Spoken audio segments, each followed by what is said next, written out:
واذكر أخا عاد إذ أنذر قومه بالأحقاف وقد خلت النذر من بين يديه ومن خلفه ألا تعبدوا إلا الله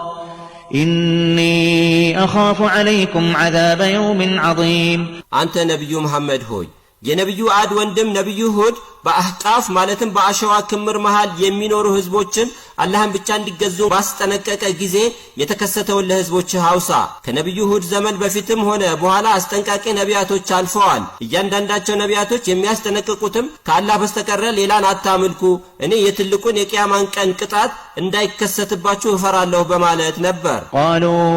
أجئتنا لتأفكنا عن آلهتنا فأتنا بما تعدنا إن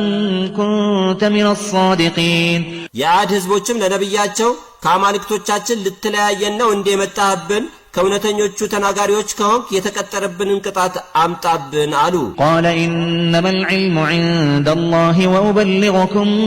ما أرسلت به ولكني أراكم قوما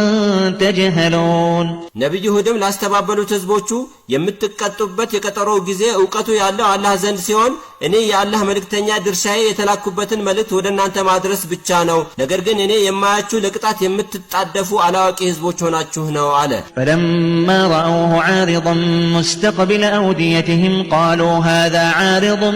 ممطرنا بل هو ما استعجلتم به ريح